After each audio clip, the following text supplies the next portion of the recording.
श्री संत सद्गुरू बाळू मामा प्रसन्न। तू कितीही सहजपणे बोलून जातो की तू बाळू मामा यांचा कट्टर भक्त आहेस। खरं तर बाळू मामा यांचा भक्त होणे ही अगदी साधी गोष्ट आणि सोपी गोष्ट अजिबात नाही। ही तर एक पदवी देखील नाही, हुद्दा देखील नाही, तो एक मिळालेला जन्म आहे। होय, पुनर्जन्म असे म्हणता येईल, ज्यात तुला पूर्व पुण्याईमुळे बाळू मामांचे नाव घेण्याची, भक्ती करण्याची परवानगी तुला बहाल केली आहे। ही संधी तुला परत पुन्हा येणार नाही, तेव्हा या संधीचे सोने करण्यापेक्षा परीस करण्याचा तुझ्याकडून सर्वांकडून नम्रपणे प्रयत्न कर। देव म्हणतात, अरे बाळा, तू जर माझी भक्ती करत असशील, जर तुझ्या ओटी माझे नामस्मरण असेल, तर हा तुझा पुनर्जन्म आहे। कारण मी काही जणांच्या ओठांवर माझे नाव असते, त्यांच्या मनात माझे नाम असते, त्यांच्या हृदयात मी असतो।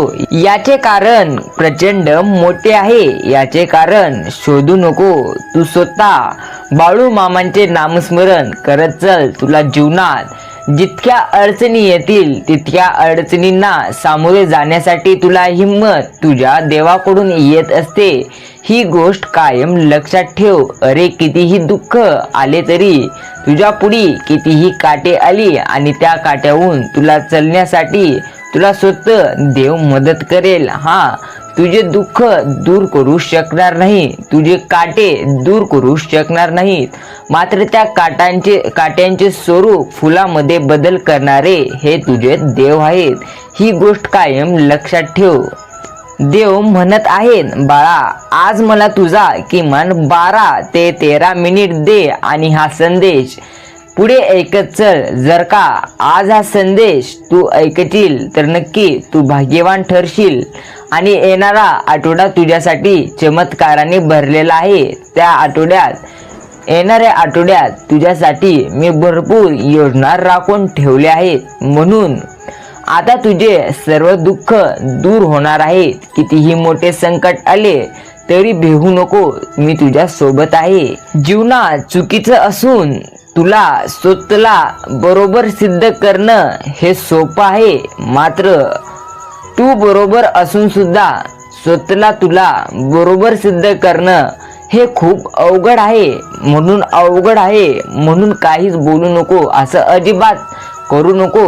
देव म्हणतात, जर एखाद्या ठिकाणी तू बरोबर असशील, तुझी त्यामध्ये अजिबात चूक नसेल, तर तू अजिबात घाबरू नको, कारण मी तुझ्या संगतीला आहे, तुझ्या सोबत आहे। तू जर बरोबर असशील तर योग्य न्याय मी तुला देऊन टाकेल। फक्त माझ्यावर विश्वास ठेव आणि सर्व अडथळ्यांना सामोरे जाण्याची हिंमत ठेव। अरे, भक्तीचे नाम म्हणजे बाळू मामा, शक्तीचे नाम म्हणजे बाळू मामा, आनंदाचे नाम म्हणजे बाळू मामा आणि सुखाचे धाम श्री बाळू मामा। भेऊ नको, मी तुझ्या सोबत आहे असं म्हणणारे तुझे मामा आता तुझ्या सोबत आहे। त्यांच्या पुढे तुझी चिंता व्यक्त कर आणि तुला जे अडथळे येत आहे त्या अडथळ्यांना भेऊ नको, कारण तुझे देव तुझ्या सोबत आहे। देव म्हणतात, ज्यावेळी जाशील तू असा काळोखात, ज्यावेळी तुझी सावलीही सोडेल तुझी पाठ, तू फक्त त्यावेळी घाबरू नको, त्यावेळी मामाच पकडतील तुझा घट्ट हात। भेऊ नको, तुझ्या कायम मामा सोबत आहेत। देव म्हणतात, तुला तुझ्या जीवनामध्ये भरपूर अडचणी आहेत, मात्र त्या अडचणींना सामोरे जाण्यासाठी तुला फक्त मामा मदत करतात। तुझी कितीही मोठी अडचण असू दे, जर तू मामांचे नामस्मरण करत राहशील तर तुला ती अडचण ती पुढे आलेले तुझे काटे फुलासारखे वाटतील जेव्हा तू बाळू मामांचे नाम तुझ्या ओठावर घेतील. मामा म्हणतात माझी भक्ती करणे, माझे नामस्मरण करणे. जर का तू माझे नामस्मरण फक्त तुझ्या फायद्यासाठी, फायद्याच्या हवेसाठी करशील तर तुझं काही उपयोग नाही. देव म्हणतात अरे बाळा, तुला तुझ्या जीवनात भरपूर अडचणी आहे, भरपूर दुःख आहे. जीवनात तुला आरोग्य हे नेहमी चांगले पाहिजे असते.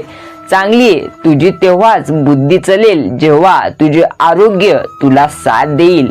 म्हणून ती शक्ती तुला फक्त मीच देऊ शकतो. मग तुला जर का तुझा खरोखरच फायदा करून घ्यायचा असेल तर निस्वार्थ मनाने माझी भक्ती कर. केव्हाही कोणत्याही क्षेत्रात यशस्वी होतील हा ठाम विश्वास तुला स्वतःवर असू दे. जर का तुला स्वतःवर विश्वास नसेल, फक्त माझे नामस्मरण करत राहशील मात्र त्यामध्ये हवे तेवढे कष्ट करणार नाहीस तर नक्की तू यशस्वी अजिबात होऊ शकणार नाहीस. कारण तसे तू स्वतःला धोक्यात आणत आहेस. जर तू भरपूर कष्ट करून माझे नामस्मरण करशील तर नक्की तुला जे पाहिजे आहे त्यापेक्षा जास्त मी तुला देणार हा माझा शब्द आहे. आणि तुला एक गोष्ट मी सांगू इच्छितो, माझा शब्द आतापर्यंत खोटा ठरला नाही आणि ठरणारही नाही. म्हणून तू असं समजू नको मी तुला आज बोलून गेलो आहे, उद्या तुझं जे काही आयुष्य आहे मी तसंच एखाद्या वाईट रस्त्यावर सोडेल असं अजिबात नाही. जर तू तुझ्या जीवनात भरपूर संघर्ष एखाद्या क्षेत्रात केला असशील तर तुला त्याचे फळ त्या क्षेत्रात नसले तरी एखाद्या कोणत्या तरी क्षेत्रात नक्की त्यापेक्षा दुप्पट मी स्वतः तुला देईल. फक्त विश्वासाने तुझे कार्य करत चल. तुला जीवनात कितीही मोठ्या अडचणी आल्या तर त्या अडचणी मला सांगू नको. त्या अडचणींना तू सांग की तुझा देव भरपूर मोठा आहे, नक्की ही अडचण दूर करेल असं त्या अडचणींना एकदा म्हणतर. देव म्हणतात अरे दुःख तुझ्या जीवनात जितके जास्त आहे त्यापेक्षा दुप्पट दुःख हे आमच्या नशिबी आहे. ते कसं तुला आज मी सांगू इच्छितो. तुला खरोखरच एक गोष्ट मनामध्ये घ्यायची आहे की तुझ्यापेक्षा जास्त दुःख हे देवांना आहे. तर तू एकदा रामायण आठवून तर बघ का झाले होते असं तुला देखील माहित असेल. तर झाले होते असे, राम यांचे उद्या सकाळी राज्याभिषेक होते. त्यावेळी राम हे रात्रभर झोपलेच नव्हते की उद्या माझा राज्याभिषेक आहे, मी या सर्व राज्याचा जगाचा राजा होणार. हे राम यांना असे अनेक प्रश्न त्या रात्री मनामध्ये येऊ लागले. उद्या सकाळी राज्याभिषेक करायचा आहे, उद्या माझा राज्याभिषेक आहे. त्यावेळी कोण कोण येतील, कसं कसं होईल, अशा अनेक गोष्टी राम हे त्या रात्री आठवू लागले. मात्र राम हे देव असून त्यांना देखील ठाऊक नव्हते की त्यांना सकाळी राज्याभिषेक त्यांचा न होता त्यांना वनवासाला जावे लागेल. हे बघ, दुःख हे सर्वांच्या नशिबी लिहिलेले असतात. दुःख संकट हे सर्वांच्या नशिबी असतात आणि त्यांना आतापर्यंत देवही चुकवू शकले नाही. मग तू तर साधा सुधा व्यक्ती आहेस की. देव म्हणतात तुला जितक्या अडचणी आहे त्यापेक्षा दुप्पट आम्हाला आहेस. इतकेच नाही, राम यांना वनवासाला जावे लागले. वनवासाला गेल्यानंतर इकडे त्यांच्या पत्नीला देखील वनवासाला जावे लागले. असे असते जीवनात, जे काही लिहून ठेवले आहे त्यांना एकदा ना एकदा सामोरे जावे लागते. मात्र राम हे एका जागी थांबले नाहीत. त्यांची जिद्द, त्यांचे परिश्रम असे होते की त्यांना त्यांचे नशीबही त्यांच्या समोर झुकले आणि ते शेवटी सर्वांच्या मनात आता राज्य खरंच करत आहेस. हे तुला देखील ठाऊक असेल. जो व्यक्ती जास्त अडचणींना सामोरे जातो तोच व्यक्ती ह्या जीवनात नाव कमवत असतो. राम म्हणतात, अडचणी आल्या त्यांना बेहू नको, त्या अडचणींना सामोरे जाण्याची जिद्द बाळग. कितीही मोठी अडचण असली तरी त्यांना सामोरे जाण्याची तुझ्यात हिंमत असायला पाहिजे. आणि ती हिंमत तुझ्या मनातच नसेल, तुझ्या अंगातच ती हिंमत नसेल तर नक्की तू जीवनात काही देखील करू शकणार नाहीस. म्हणून जे काही तुझ्या नशिबात लिहून ठेवले आहे तुला त्यांना एकदा ना एकदा सामोरे जायचे आहे. ही गोष्ट कायम लक्षात ठेव. काही होणार नाही. तुझे आयुष्य अर्ध्यावर अजिबात थांबणार नाही. तुझा मृत्यू अर्ध्यावर होणार नाही.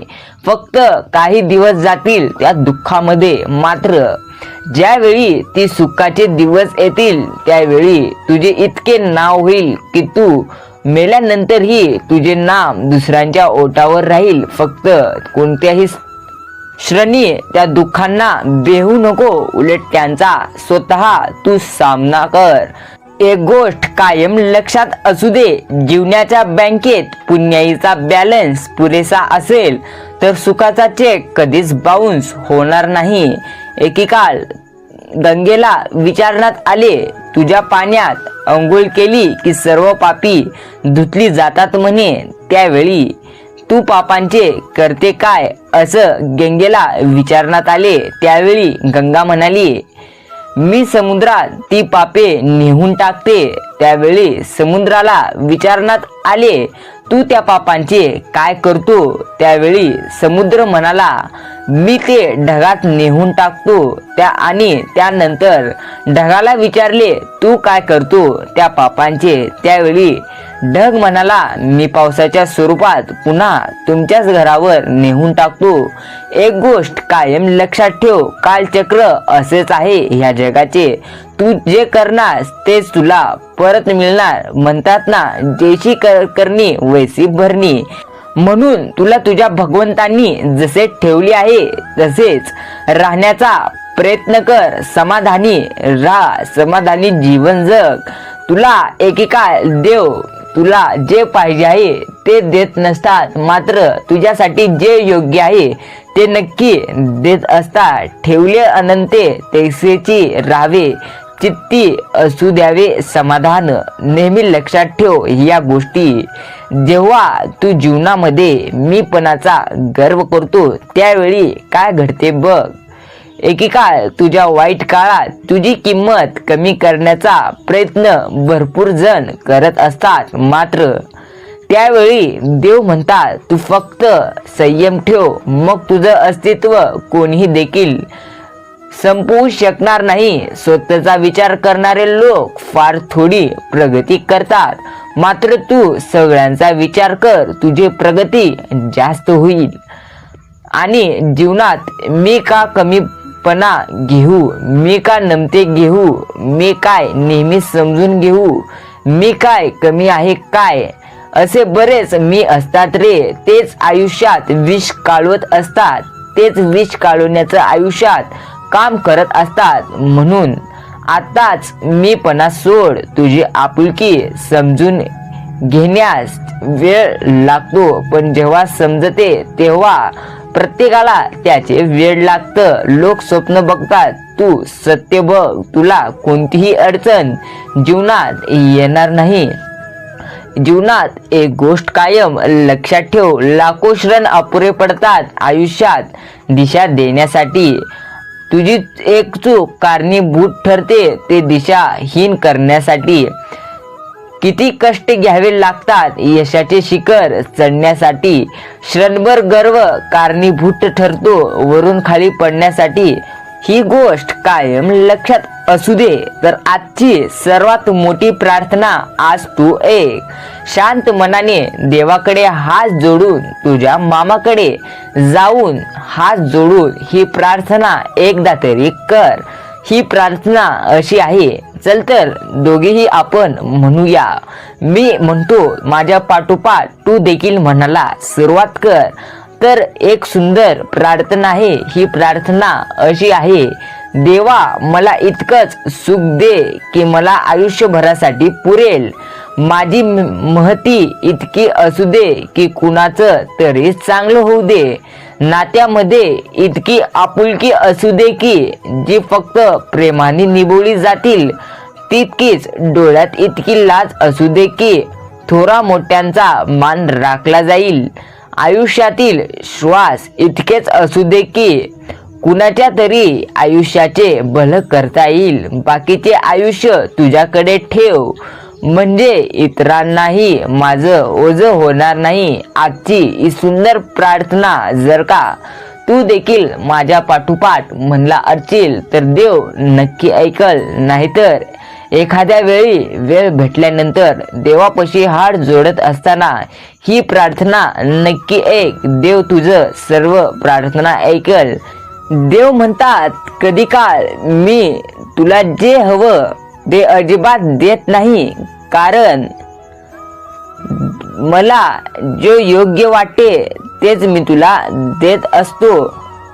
जे मला बरोबर वाटते ते योग्य वेळ आली की ते तुला मी देत असतो. फक्त तुला त्याच्यावरील विश्वास हा अटल असला पाहिजे. तुझ्या देवांवरती फक्त संयम ठेव. तुला सर्व काही भेटेल किंवा त्यापेक्षा जास्त ही भेटू शकते, कारण तुझा देव खूप मनाने मोठा आहे. नाशिवंत हा देह सारा उद्या भंगून जाई. काय कमविले काय जमविले काहीतरी माती मोल होईल. दोन शब्द प्रेमाचे घेरे सदामुखी. प्रेमाने जग तू जिंक मग होतील सर्व सुखी. ही आजचे हे वाक्य नेहमी लक्षात ठेव. देव म्हणतात, माझे संदेश ऐकून उपयोग नाही. हे संदेश तुझ्या जीवनात जर खरोखर तू ह्या शब्दांचा, माझ्या संदेशांचा वापर करून जर तुझे आयुष्य जगशील तर नक्की तुझं आयुष्य एकदम सरळ नीट चालेल. नाहीतर तुझ्या आयुष्यात ज्या अडचणी आहे त्या अडचणींना समोरे जाण्यासाठी तुला बळ अजिबात जास्त येणार नाही. म्हणून माझे संदेश लक्षात ठेवत जा आणि जेव्हा अडचण येईल तेव्हा माझे संदेश काढत जा. नक्की तुझा बचाव होईल. देव म्हणतात, निराश होऊ नको. चमत्कार हा शेवटच्या क्षणापर्यंत देखील होऊ शकतो, कारण या ब्रह्मांड नायक बाळूमामा अशक्य असे काहीच नाही यांच्यासाठी. ही गोष्ट कायम लक्षात ठेव. स्वतःच्या कर्मावर आणि प्रामाणिकपणावर निसंकोच विश्वास ठेवत चल, कारण योग्य वेळ आली की तू इतकं तुला देणार की तुला मागायला काहीच उरणार नाही. म्हणून स्वतःच्या कर्मावर आणि प्रामाणिकपणावर निसंकोच विश्वास ठेवून आयुष्य जग. तुला शेवटच्या क्षणी का होणार तुला सर्व काही भेटू शकते. फक्त आयुष्यात हार कधीही मानू नको. देव म्हणतात, काही नाही जमलं हा शब्द जेव्हा तुझ्या कानावर पडतो, जेव्हा तू एखाद्या क्षेत्रामध्ये काम करत असतो, त्या क्षेत्रात तुला यश मिळाले नाही, तेव्हा काही नाही जमलं, त्यावेळी असा शब्द जेव्हा तुझ्या कानावर पडतो तेव्हा तू धीर कधीही सोडू नको. काही जमलं नाही म्हणून तुझा संयम सोडू नको. प्रत्येक दिवस एक नवीन संधी असते. काही गोष्टींना वेळ लागतो, पण त्या नक्कीच आयुष्यात एकदा तरी पूर्ण होतात. फक्त त्याआधीच तू हार अजिबात मानू नको, कारण प्रयत्न करणं तुझ्या हातात असतं. तू ते बिनधास्तपणे करत चल, कारण फळ देणारा हा ईश्वर आहे. त्याच्यावरती तर विश्वास ठेव. तो एखादा माणूस नाही जो तुला धोका देईल. तो ईश्वर आहे. तुला नक्की तुझ्या चांगल्या संघर्षाचे कर्माचे तुला फळ नक्की देईल. अरे, जीवनामध्ये एखाद्याच्या आयुष्याची वाट लावून हसत्या खेळत्या जीवनात विघ्न आणून जर तुला आनंद मिळतो ना, तर एक गोष्ट कायम लक्षात ठेव. हा नियतीचा फेरा सगळीकडे फिरत असतो. पाप पुण्याचा हिशोब हिते होतच असतो. वर काही देखील नाही. सर्व भोग, सर्व तुझे केलेले वाईट कर्म तुला इथेच भोगायचे आहेत। वर तर फक्त तुला कुठे जन्म घ्यायचा कुठे नाही हा ठरवण्यासाठी देव आहे। बाकी तुझा पाप पुण्याचा हिशोब सर्व काही हित आहे। देव म्हणतो आयुष्य जगण्यासाठी अपूर्ण पडेल इतकं प्रत्येक क्षणाचा आनंद घेत चल।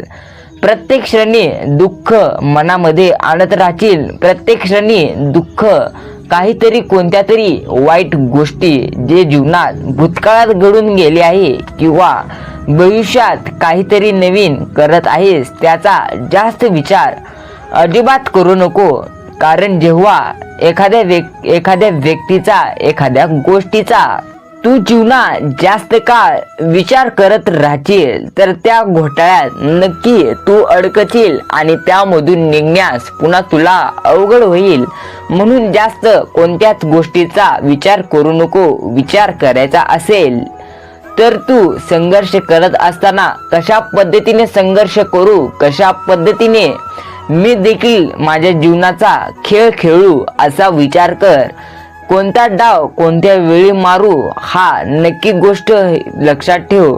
नक्की जीवनात तुला यश मिळेलच। आणि जीवन जगत असताना तू औषध समजून घे, नाहीतर औषधच तुला जेवण म्हणून घ्यावं लागेल। जर तू तुझं शरीर सांभाळणार नाहीस तर जीवनात काही देखील कमवणार नाहीस। कारण जेव्हा तू यशस्वी होशील तेव्हा तुझा अर्धा तर पैसा तू कमवलेला पैसा हा तुझ्या शरीरावर खर्च करावा लागेल। आणि शरीरावर खर्च केलूस तर तुझा पैसा पण संपला आणि तुझे शरीरही शेवटी तुला एकच मंजिल गाठायची आहे, ते म्हणजे तुझी अंत्ययात्रा। अंत्ययात्रेत म्हणजे मसनवाटा एक असं पवित्र घर जिथे सर्वजण जात असतात। तिथे गेल्यानंतर तुला स्वतःचीच लोक पिटवून देत असतात। मग गर्व कशाचा करतो? सर्व तुला इथे सोडून जायचं आहे म्हणून कसलाही गर्व न करता जीवन जगत चल। तुला कोणत्याही अडचणी जीवनात येणार नाही। देव म्हणतो तू जर इतका संदेश मन लावून ऐकला असशील तर नक्की तुझ्या जीवनात पुढील येणाऱ्या आठवड्यात काहीतरी मोठा आणि चांगला चमत्कार घडणार आहे। तो चमत्कार तुला आश्चर्यचकित करणार आहे। म्हणून हा संदेश पाहिल्याबद्दल तुझे आभार आणि ह्या संदेशाबद्दल तुझी प्रतिक्रिया काय हे कमेंटद्वारे जरूर करो। भेटूया असंच एका नवीन संदेशासह। श्री संत सद्गुरू बाळूमामा यांच्या नावानं चांग भलं।